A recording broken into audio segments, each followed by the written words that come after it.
ICC T20 ప్రపంచ cup group స్టేజ్ను ఓటమి లేకుండా అజేయంగా ముగించిన టీమిండియా సూపర్ 8 పోరుకు రెడీ అయింది. వరుసగా 4 విజయాలతో జోరు మీదున్న భారత్ సూపర్ 8లో తమ తొలి మ్యాచ్ను అహ్మదాబాద్ వేదికగా ఆదివారం సౌత్ ఆఫ్రికాతో తలపడనుంది.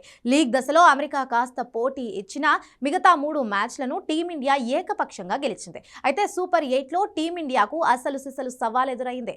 సౌత్ ఆఫ్రికా కూడా గ్రూప్ డిలో 4 మ్యాచ్లకు 4 గెలిచి మంచి జోరు మీద ఉంది. దాంతో ఈ మ్యాచ్ పై సర్వత్రా ఆసక్తి నెలకొంది. సౌత్ ఆఫ్రికాతో మ్యాచ్లో టీమిండియా కాంబినేషన్లో పెద్దగా మార్పులు జరిగే అవకాశం లేదు.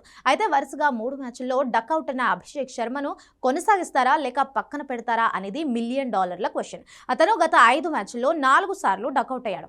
పేలవ ఫామ్తో బాధపడుతున్నాడు. టీ20 ప్రపంచ కప్లో ఆడిన 3 మ్యాచ్ల్లోనూ డకౌట్ అయి నిరాశపరిచాడు. దాంతో అతని స్థానంలో సంజు శాంసన్ను ఆడించాలని డిమాండ్ వ్యక్తమవుతుంది. కొన్ని మ్యాచ్లకు రెస్ట్ ఇస్తే అతనిపై ఒత్తిడి కూడా తగ్గుతుందని, ఆ తర్వాత అతను రిథం అందుకుంటాడని సూచిస్తున్నారు. కానీ టీం మేనేజ్మెంట్ అభిషేక్ శర్మను అండగా నిలిచే అవకాశం ఉంది. ఒకవేళ అభిషేక్ శర్మ బరిలోకి దిగితే అతను ఫామ్ అందుకోవాలి, లేదంటే అతనిపై మరిన్ని విమర్శలు వస్తాయి. నెదర్లాండ్స్తో మ్యాచ్లో బరిలోకి దిగిన వాషింగ్టన్ సుందర్ బెంచ్కే పరిమితం కానున్నాడు.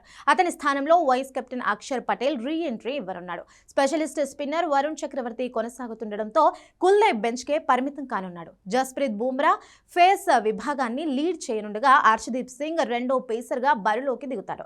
పేస్ ఆల్రౌండర్గా హార్దిక్ పాండ్యా, శివం దుబే పేస్ బాధ్యతలు పంచుకోనున్నారు. ఈ మ్యాచ్ కూడా సిరాజ్ దూరంగానే ఉండనున్నాడు. అభిషేక్ శర్మ బరిలోకి దిగితే సంజు శాంసన్ బెంచ్కే పరిమితమవుతాడు. మరో ఓపెనర్ ఈశాన్ కిషన్ సూపర్ ఫామ్లో ఉండగా తిలక్ వర్మ, సూర్యకుమార్ యాదవ్ భారీ ఇన్నింగ్స్ బాకీ ఉన్నాడు. హార్దిక్ పాండ్యా, శివం దుబే, అక్షర్ పటేల్ మిడిల్ ఆర్డర్ బాధ్యతలు మోయనున్నారు. గాయాలైతే తప్ప భారత్ కాంబినేషన్లో భారీ మార్పులు జరిగే అవకాశం లేదు.